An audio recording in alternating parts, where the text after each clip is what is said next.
calm before history.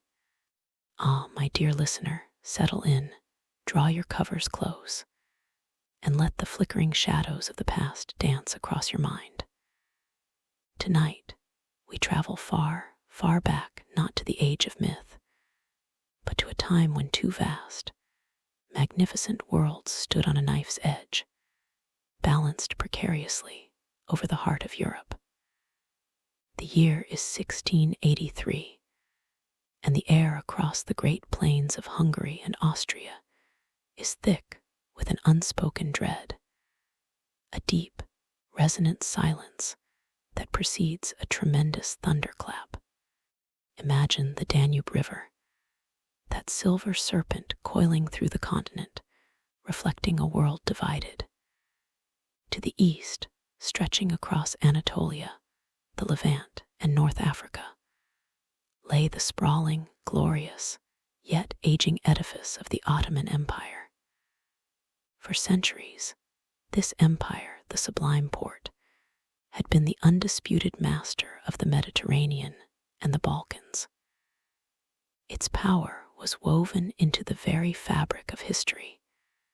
Its armies, the Janissaries, a legend of discipline and terror.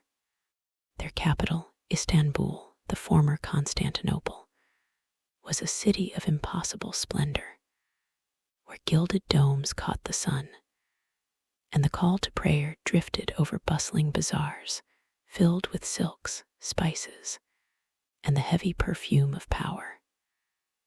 The sultans of this house of Osman ruled as the Padishah, the king of kings, and their gaze was constantly drawn westward, toward the rich, fertile lands they called the Golden Apple. That apple, that ultimate prize, was Vienna. Now shift your gaze westward. Here, nestled by the winding Danube, stood the jewel of the Holy Roman Empire, the city of Vienna. It was not merely a city, it was the bastion of Christendom, the spiritual and political nerve center of the House of Habsburg. This powerful dynasty, with its double-headed eagle crest, ruled over a mosaic of kingdoms, principalities, and territories: Austria, Bohemia, Hungary, though much was under Ottoman control, and more. Vienna itself, though smaller than Istanbul, possessed a unique, refined gravity. Imagine the scent of roasting chestnuts mingling with the sound of a lone viola, practicing a delicate Baroque melody. Picture the stone ramparts, the deep, wide glacis, the cleared killing field surrounding the inner city, a massive, unyielding ring of defense built after a previous, terrifying Ottoman siege. This city was the final dam holding back the eastern tide. If Vienna fell, the road to Prague, to Munich, to the very Rhine would lie open, and the map of Europe would be irrevocably redrawn in the colors of the Sultan. The political climate was a tense, fragile tapestry of alliances and treacheries. The air was colder in the west, filled with an ancient fear that transcended simple political rivalry. This was seen not just as a war of empires, but a grand, defining collision of civilizations. Yet, inside Vienna's opulent palaces, the mood was often one of complacent, distracted splendor.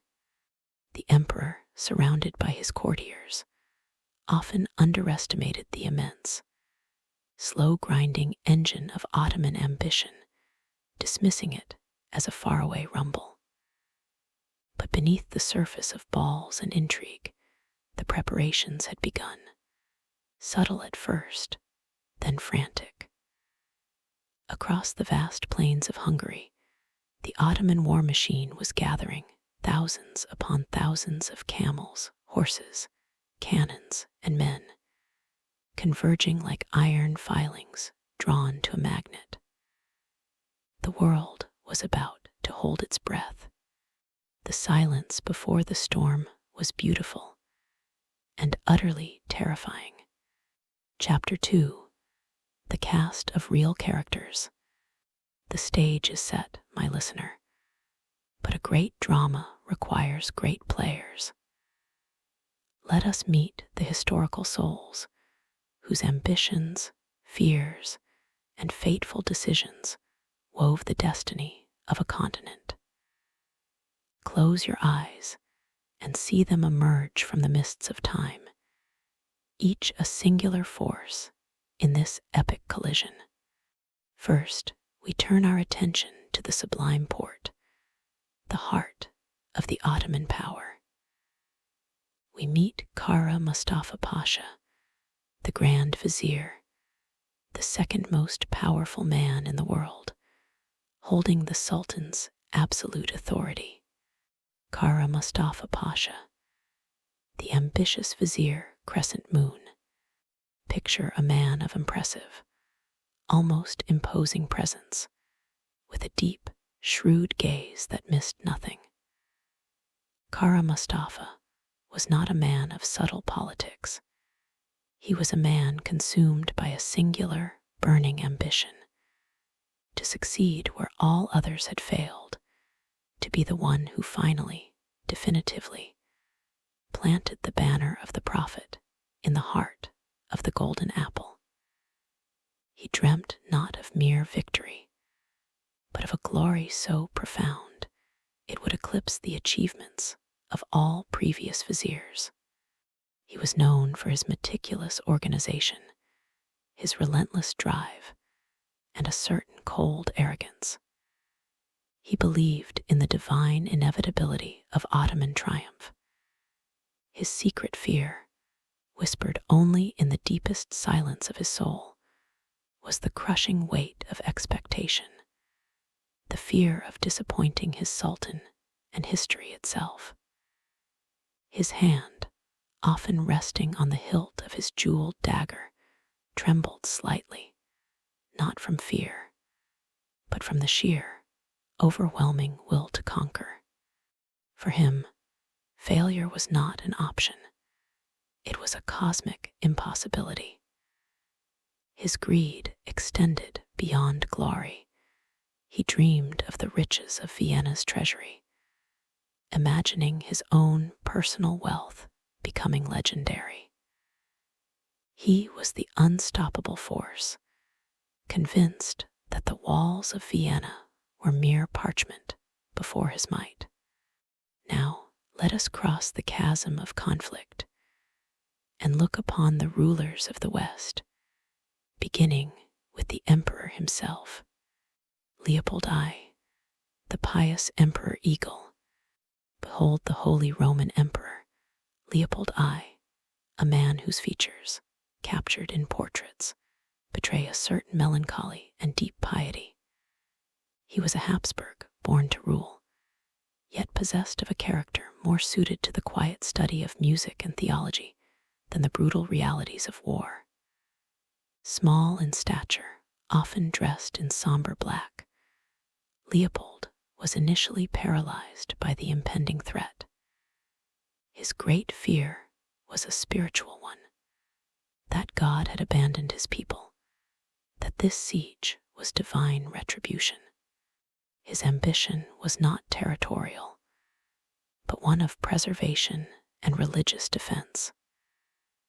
When the news of the colossal Ottoman army finally reached him, his reaction was not a brave stand, but a hasty, almost panicked flight from Vienna. This retreat, though militarily prudent, leaving the defense to a general, was a deep, humiliating secret that marked his reign. Yet his faith remained an unshakable anchor, and his great task became the frantic, desperate rallying of the disparate, often quarreling princes of Europe. The true defender, the man left to stare down the Colossus, was an Italian nobleman, Prince Rudiger von Starhemberg, the unyielding defender's shield. Meet Count Starhemberg, the military commander left in charge of Vienna's defense. Picture a man of iron will, his face perpetually etched with the exhaustion of command, his voice perhaps a little hoarse from shouting orders over the din of construction and cannon fire.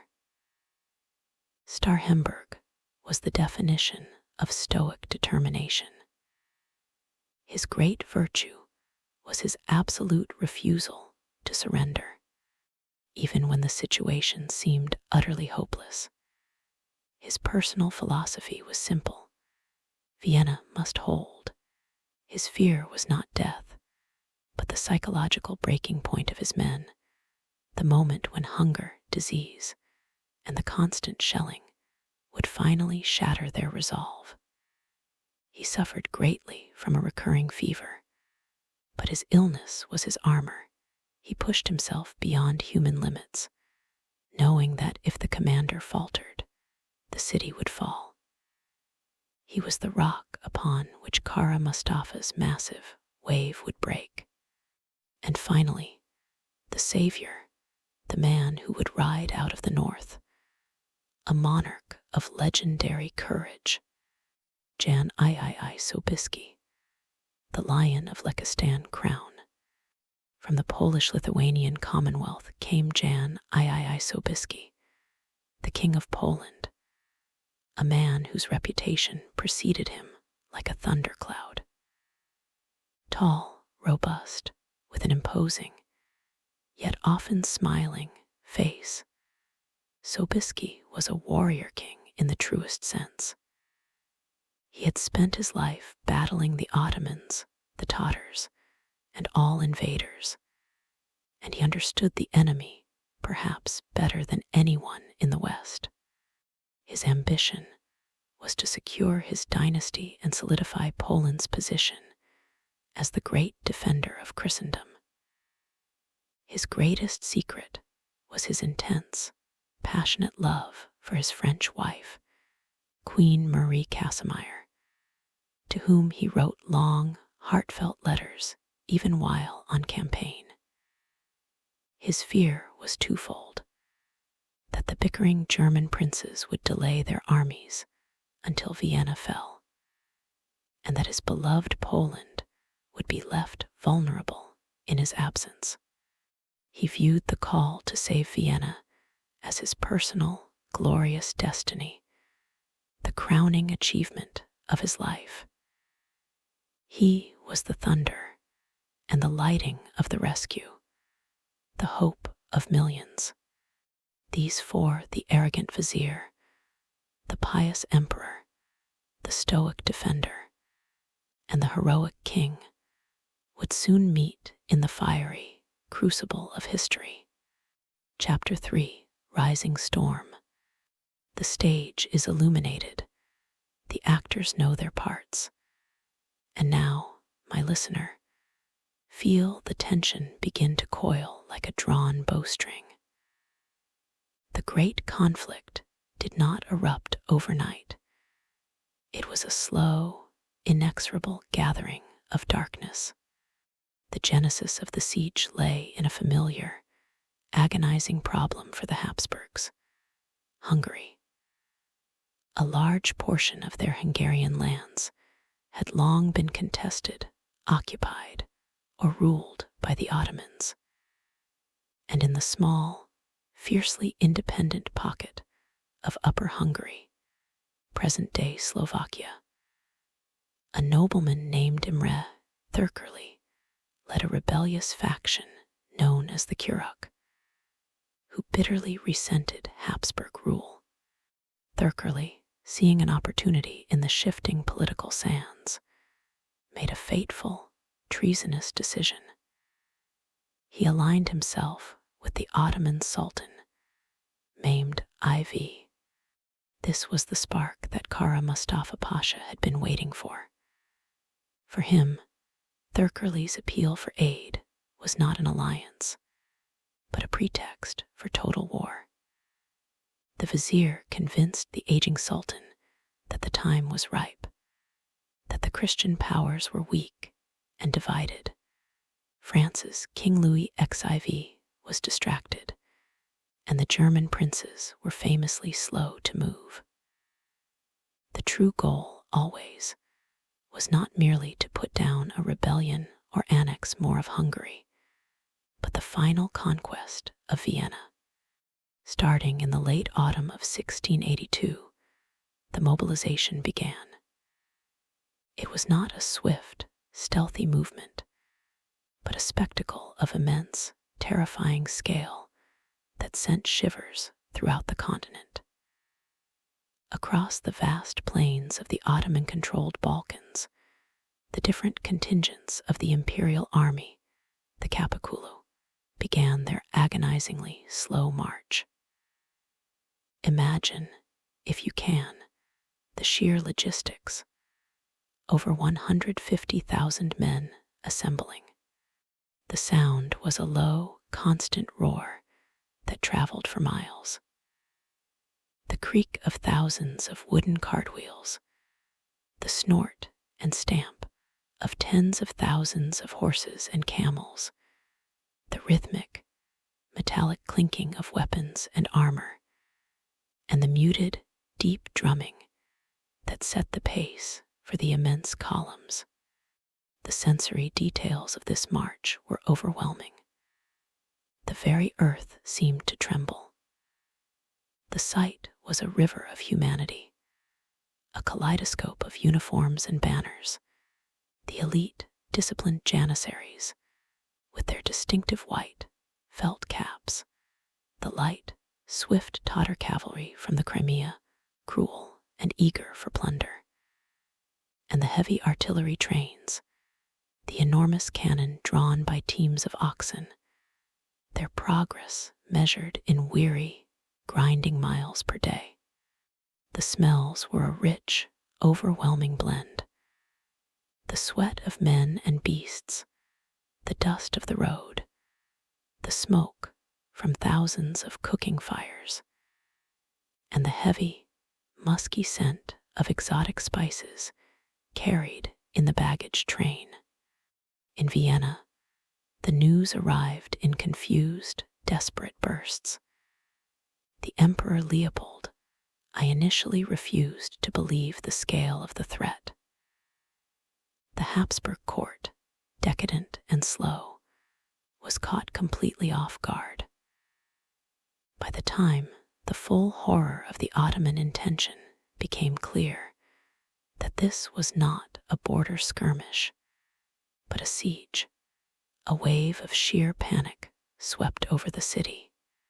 In May of 1683, the great Ottoman host crossed the river Sava, the point of no return. As they marched up the valleys and through the defiles toward the Austrian heartland, the tension became a palpable thing, a pressure in the air. Messengers, riding horses to the point of collapse, brought increasingly dire reports. Count Starhemberg, the commander, began a frantic, brutal schedule of preparation, tearing down the suburbs that ringed the city to create a clear line of fire, the glacis, strengthening the bastions, and conscripting every able-bodied man to the work. The noise of hammers and axes became the new, grim symphony of Vienna. Finally, in the second week of July 1683, the immense shadow of the Ottoman army fell over the city. The vanguard, the notorious Tatar horsemen, appeared first, fast and terrifying, a wave of destruction and plunder that signaled the end of the peace. Soon after, the main host arrived, filling the horizon, an endless sea of tents, men, and gleaming weaponry. The massive, beautiful city of Vienna was surrounded, choked, and isolated. On July 14th, 1683, Kara Mustafa Pasha sent his formal ultimatum to the defenders. It was a cold, arrogant declaration of inevitable conquest. Count Starhemberg, standing on the ramparts, looked out over the endless sea of red and green banners, felt the heavy, suffocating silence that fell after the firing of the first Ottoman cannon, and gave his simple, defiant answer. He ordered the guns of the Lurwell bastion to fire a single, thundering shot in response. The siege had begun. The world held its breath. Chapter 4: Shadows over Empires. My dear listener, let us now descend into the very heart of the conflict, where the emotional and political drama played out with agonizing intensity. Imagine the world as a stage lit only by the glare of cannon fire and the soft, cruel moonlight. The city within the walls, Starhemberg's iron will. Inside Vienna, the atmosphere quickly became one of grinding, stoic desperation. Life was instantly transformed into a stark struggle for survival. The sounds were overwhelming and constant. The heavy, deafening thud of the great Ottoman cannon, the splintering crash as a ball struck a building or a rampart, and the high, terrifying whine of the mines being dug beneath their feet. The smell was of sulfur, dust, wood smoke, and the metallic tang of blood and unwashed bodies. Count Starhemberg moved through this hell with the grim determination of a man possessed. He was everywhere, inspecting the Berg bastion, shouting encouragement to the exhausted Austrian, German, and Croatian troops, directing the miners in their desperate, dangerous work of countermining, digging tunnels to intercept the Ottoman sappers. His fever raged, his body weak, but his spirit was unbreakable. When the soldiers wavered, he would appear, often leaning on a cane, his eyes burning with an almost mad intensity. His words were few but powerful, reminding them that they were the last defense, not just of their homes, but of their faith and their way of life. The psychological toll was immense. Every defender knew that once the Janissaries breached the wall, there would be no mercy. This was a war of absolute survival. The most terrifying sound was the sudden, muffled rumble from deep underground, followed by the enormous, earth-shaking explosion as an Ottoman mine detonated, blasting a new breach in the ancient stone. This was the moment of truth, when the Janissaries would pour through the smoke-filled gap, and the Viennese had to meet them in the agonizing, close-quarters combat of steel on steel. The vizier's quarters, Kara Mustafa's arrogance. Outside the walls, in the opulent tent city stretching for miles, a temporary city more grand than many European capitals, Kara Mustafa Pasha conducted the siege with a cold, almost detached confidence. His headquarters was a vision of Eastern splendor, rich carpets, silks, and the finest porcelain, all contrasting sharply with the brutality of the trenches nearby. He was meticulous, directing the positioning of his 60 massive siege guns, ensuring the sappers dug relentlessly towards the weakest points, the Berg and Lurwell bastions. His emotional state was a mixture of hubris and increasing frustration. The vizier had expected Vienna to fall quickly, its defenders to lose heart. The tenacity of Starhemberg infuriated him. He had his massive tent set up to overlook the city, watching its resistance as a child might watch a stubborn insect. His secret drama was his refusal to launch an all-out assault early on. He wanted the city intact, the great palaces, the treasures, the libraries, the plunder undamaged by a general storm. This costly, arrogant patience, the desire to starve and mine the city into submission rather than risk an assault that might damage his prize, was the fatal flaw that history would record. The relentless flow of Ottoman reinforcements only fed his confidence, making him deaf to the danger approaching from the north. The north wind, Sobieski's gathering storm. Meanwhile, far to the north, the fate of the city rested on the shoulders of Jan III Sobieski. The political drama here was one of frustration and mounting urgency. Sobieski, the King of Poland, was the only power capable of moving with the necessary speed and force. But his journey was fraught with agonizing delays. He had to convince the Polish Sejm Parliament to allow him to take the army so far from Polish lands. He had to battle the jealousy and suspicion of the German princes, who often preferred to see a rival Habsburg city fall than accept help from a Polish king they viewed as a lesser ally.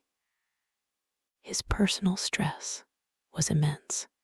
He wrote feverish letters to his wife, "My Stasik, Masyanka, I am writing to you from a place of great danger. It is a race against time." His march across the Carpathian Mountains and down through Moravia was a masterpiece of military logistics and sheer will. Imagine the sound of the Winged Hussars, the legendary Polish heavy cavalry, their wings mounted on their backs, creating a terrifying, whistling sound as they rode, a sound like the wind of judgment. They were the most formidable shock cavalry in Europe, and they were the linchpin of the relief effort. Sobieski, riding at the head of his army, was a figure of absolute determination, a man betting his crown, his nation, and his life on reaching Vienna before the final, inevitable breach. As August bled into September, the situation in Vienna became critical. The walls were crumbling, the defenders were dropping from fever and exhaustion, and the gaps in the ramparts were almost too wide to defend. Starhemberg was sending desperate, final messages via fire signal. No time to lose. No time to lose. Nunc aut nunquam. Now or never. The two great armies, the Ottoman siege host and the Christian relief force, were about to collide, with the very heart of the continent hanging in the balance. Chapter 5. The Great Turning Point. This, my listener, is the crescendo, the moment toward which history had been building for centuries. The air is no longer merely tense. It is charged, electric, thrumming with the imminent clash of titanic forces. By the first week of September 1683, the siege of Vienna had reached its terrifying peak. On the 3rd and 4th, massive Ottoman mines detonated beneath the key Berg bastion, tearing vast, smoking holes in the defenses. The Janissaries surged into the breaches, fighting with the desperation of men who had been digging and waiting for months. Hand-to-hand combat raged for hours, the defenders driven back to a final, hastily constructed line of inner defense, the Fossa Brea. The city was on its last, trembling legs. Famine and disease were rampant. Starhemberg, weak from fever, held his ground with sheer force of will, preparing his final, sacrificial stand. The arrival and the view from Kahlenberg. But then, a whisper of hope, a sight so profound it must have felt like a miracle to the desperate defenders. On the evening of September 11th, 1683, the leading divisions of the combined Polish, Imperial Habsburg, and German Relief Army crested the heights of the Vienna woods. Imagine the scene. King Jan III Sobieski and his generals standing on the hill of Kahlenberg. Below them, stretched out like a monstrous, sprawling beast, was the entire Ottoman camp, a stunning spectacle of power and confidence. The thousands of tents, the glint of arms, the movement of men, it was a sight to crush the heart of any man. But for Sobieski, who had waited so long, it was a confirmation of his destiny. He knew, with a certainty that was both terrifying and exhilarating, that Kara Mustafa had committed the cardinal military sin. He had allowed his army to be caught between a fortress, Vienna, and a relief force, Sobieski's army. The king is said to have looked down upon the Ottoman camp and declared, "Vizier, you are badly camped. God grant us victory." His intelligence confirmed that Kara Mustafa, arrogant in his impending conquest of the city, had not fully prepared for a massive assault from the rear.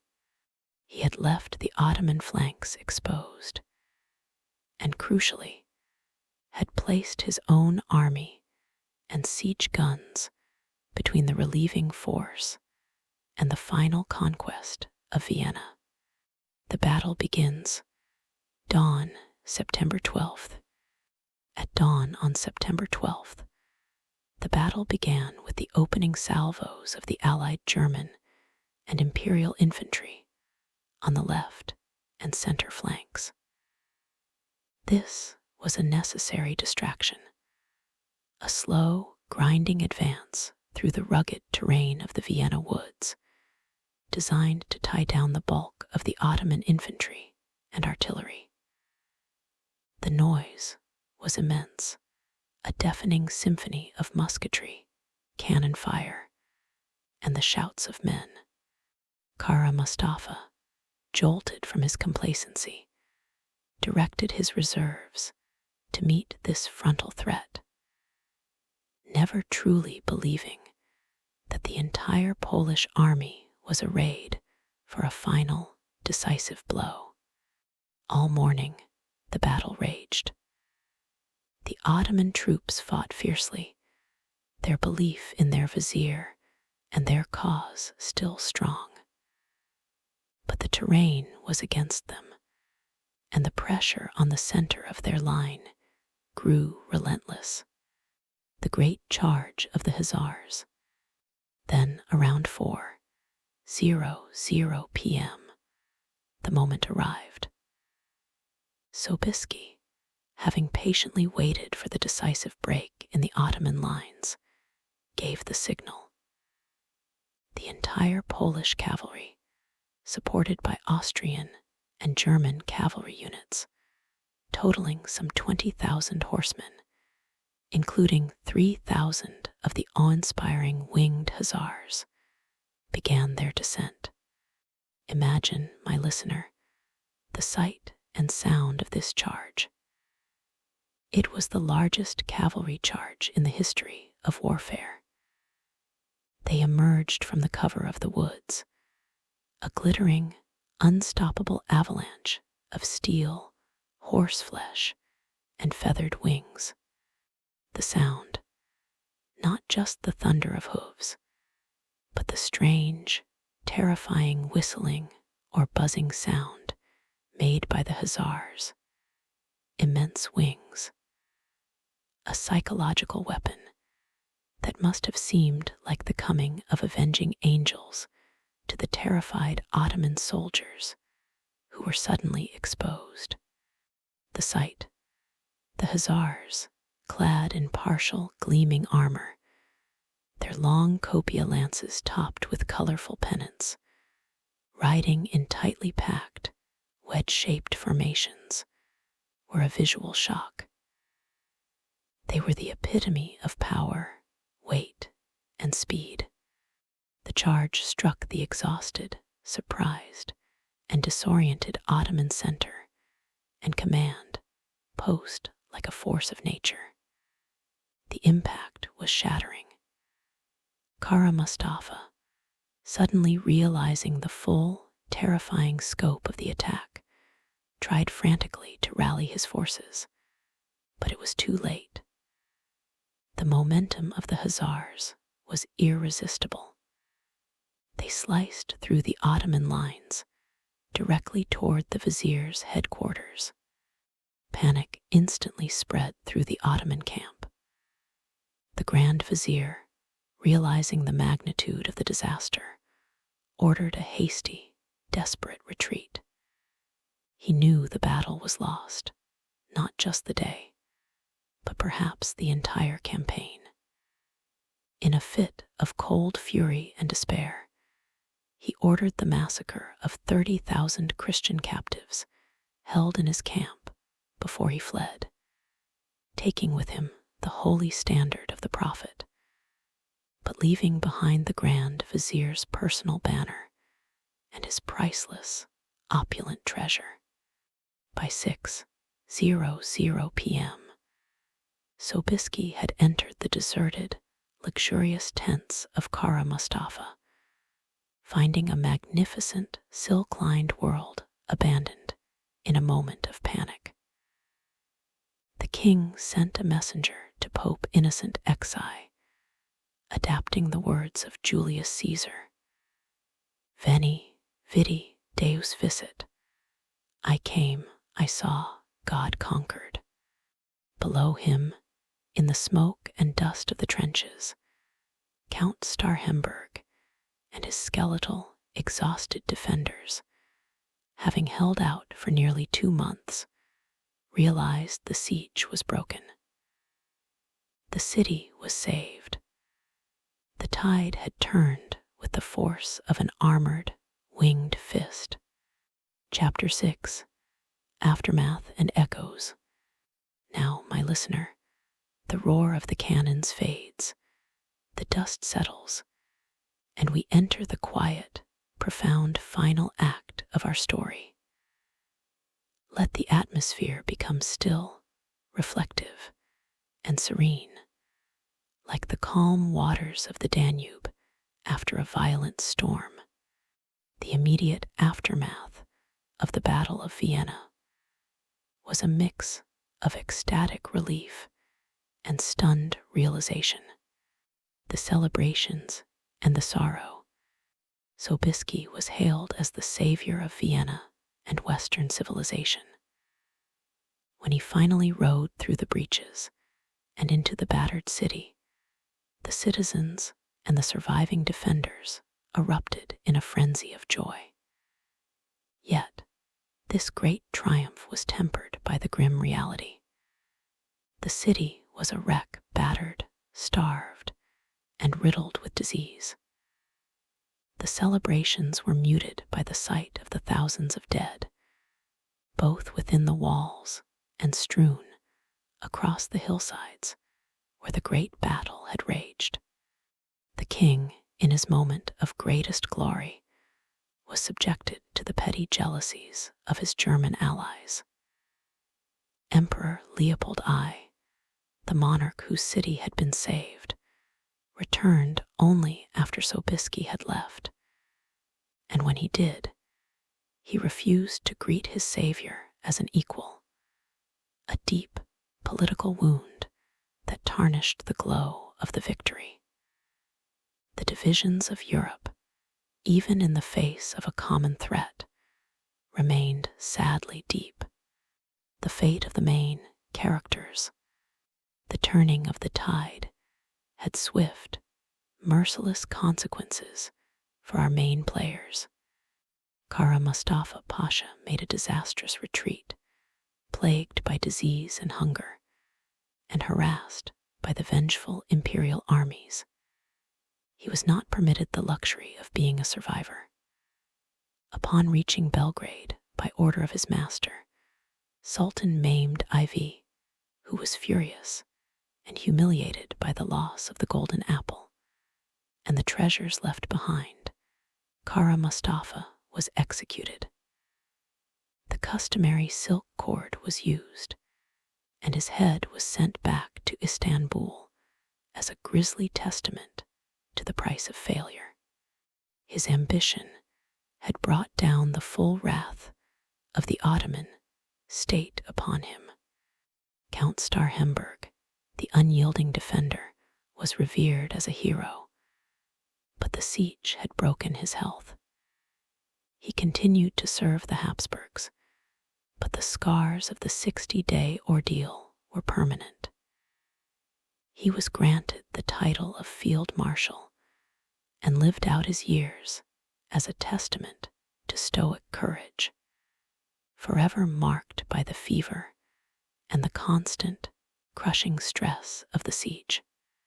Jan III Sobieski, the Lion of Lekistan, returned to Poland, his victory complete, but his position still politically precarious.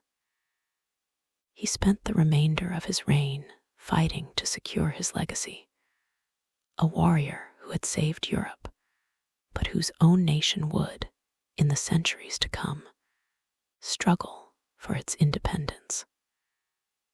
The Battle of Vienna would remain the crowning, glorious moment of Polish military history, the end of an era. The Siege of Vienna was more than just a battle. It was the fundamental turning point in the long, epic confrontation between the Ottoman Empire and Christian Europe. The defeat shattered the myth of Ottoman invincibility. For the first time in centuries, the momentum was completely reversed. The psychological and military blow was profound. Over the next 16 years, the Habsburg and Allied armies, emboldened by the victory, would systematically push the Ottomans out of Hungary, a process formalized by the Treaty of Karlowitz in 1699. The shadow of the crescent over the continent was lifted forever. The city of Vienna was rebuilt, its magnificent Baroque architecture blossoming in a wave of confidence and prosperity, becoming the true capital of a vast Central European empire, a city that learned to appreciate the sweet comfort of coffee, a habit ironically acquired from the sacks of abandoned Ottoman beans left behind in the chaotic retreat. And so, my dear listener, we conclude our journey. The fires are long extinguished, the shouts of battle are silent, and only the echoes of history remain. The lesson is perhaps that even the most immense and terrifying forces can be turned back, not by one man alone, but by the confluence of fierce courage, timely alliances, and the turning of fate. Sleep now, and dream of the high, white wings of the Hussars, the final sound of a long, dark night giving way to the gentle, rising light of a new day. All is calm, all is safe. The silence is profound. Good night.